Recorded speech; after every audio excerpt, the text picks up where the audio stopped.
Welcome to the UCL Center for Anesthesia Student Podcast Series. This podcast will be featuring fluid therapy and introduction.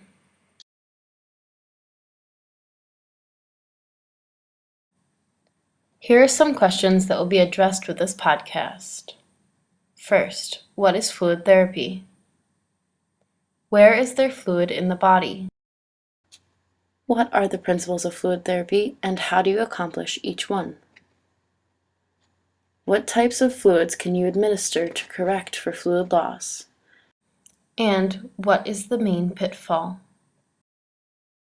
So the first question is, what is fluid therapy? It is the replacement of fluids when there is an altered intake or significant loss, for example, a hemorrhage during surgery, or a GI tract obstruction.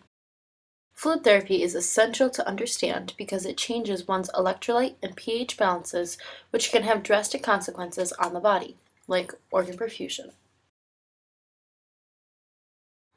The next question is, where is there fluid in the body?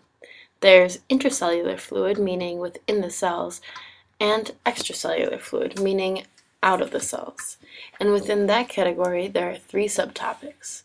The first is interstitial, which is fluid around the cells. Second, plasma, or the blood running through one's veins and arteries. And transcellular, which is fluid in random locations like ocular and joint cavities. However, this volume is so minuscule that we don't even count it in our calculations of percentages of each type of fluid. So to illustrate this, here's a diagram. If this is all of the fluid in your body, it's broken up into two parts. The first, intracellular, the second, extracellular. And within that, there are two components, and those are interstitial fluid and plasma. The graph shown here displays the approximate percentages of each type of fluid within the body. As you can see, intracellular fluid is the most prominent type of fluid in the body. However, the key thing to remember about fluids is that it's in dynamic equilibrium, meaning that there is constant motion of fluid across the membrane while maintaining concentration gradients on each side. What are the principles of fluid therapy and how to address them? First, assess the patient for need and ensure the patient is getting enough other essential nutrients. Second, replace losses with like fluid. And third, monitor and reassess the patient. Try to anticipate future losses. There are several warning signs that fluid is needed. Some symptoms are vomiting, diarrhea, constipation, and thirst. Signs: low urine output, increased capillary refill time, tachycardia, hypotension, decreased consciousness, and a decrease in the central venous pressure.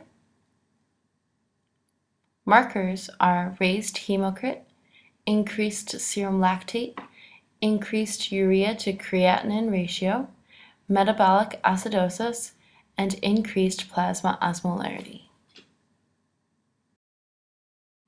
You want to be careful that you don't misdiagnose fluid dehydration. There are some symptoms that can be a trap. For example, don't wait to look for hypotension because this doesn't appear until approximately 30% of body fluid is gone. Similarly, tachycardia response is delayed when the patient is using beta blockers. Low urine output may be a false positive if a catheter and/or central line is blocked, so you want to make sure to check for that before just administering more fluid. Lastly, central venous pressure measurements are prone to errors. It's best to look for more than one sign before administering more fluid and doing the colloid fluid challenge. This is when you administer a patient with 250 milliliters of colloid fluid over a 15-minute interval and look to see if blood pressure increases, tachycardia slows, and if there's an increase in urine output. If so, it's time to administer more fluid to the patient. The thing to remember about fluid therapy is that you cannot neglect nutrients when replacing fluid loss. To keep up oxygen levels, you can use a mask if the patient is conscious, or intubate if not. This is key to remember because with a decrease in fluid, there's a decrease in amount of oxygen getting to each cell. Electrolytes are important because you want the fluid to be isotonic with the fluid when there's an ideal amount present in the body, so that the cells and organs don't perfuse when administering more fluid. Lastly, potassium is an important nutrient that is often neglected. It is a crucial chemical in the heart, but the compensatory mechanisms are not as developed as those for fluid. You can correct for this by adding potassium to the fluid before it's administered, if you've determined that it's previously needed by laboratory tests. There are two types of fluids you can administer in a dehydrated patient. Crystalloids, which can pass freely through a semipermeable membrane. It's made up of water and electrolytes so that it is isotonic with extracellular fluid.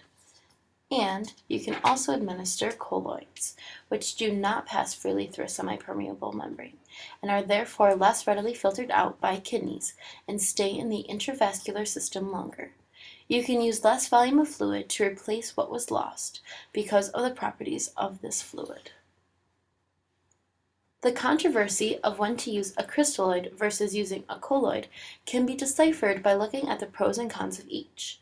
The pros for crystalloids are they're cheaper, easier to manufacture, have a longer shelf life, there's no anaphylaxis or allergic reaction risk. The pros for colloids are there's a small volume needed for the same effect, and there's no risk of coagulopathy. The cons for crystalloids are that you need a large volume to restore what was lost, and there's a higher risk of coagulopathy. The cons for colloids are that they're more expensive, can interfere with clotting, and there's a risk for anaphylaxis. There are three types of common fluid loss. The first is plasma loss, which is normally due to gastrointestinal bleeding or surgical hemorrhage, and one would use colloids to treat this. The next is extracellular loss, which is normally due to gastrointestinal tract obstruction and vomiting. You use isotonic crystalloids to treat this. Lastly is pure water loss. This isn't normally noticed because there's such a large reserve of intracellular fluid that shock isn't observed, and you would treat this with 5% glucose fluid, which is different from colloids and crystalloids because it is primarily fluid with very little electrolytes in it other than the 5% glucose. The main pitfall is fluid overload. This is when either the correct dose is administered too quickly or too much fluid is given. The result is water intoxication, which is just as severe as dehydration, as this causes an increase in plasma osmolarity, which can lead to headaches, coma, and even death. One must pay special attention to elderly patients because their compensatory mechanisms to signal that too much fluid is given, or too quickly, lack. To conclude, fluid therapy is administering more fluid when there's a loss. Fluid is in dynamic equilibrium within the body. Fluid therapy is made up of 3 steps: assess, replace, and monitor. You can administer 2 different types of fluids, crystalloids and colloids, and fluid overloading is the most common mistake and most detrimental in fluid therapy. Please make sure to check out the fluid therapy article on the UCL Center for Anesthesia page for more information. Thanks for watching.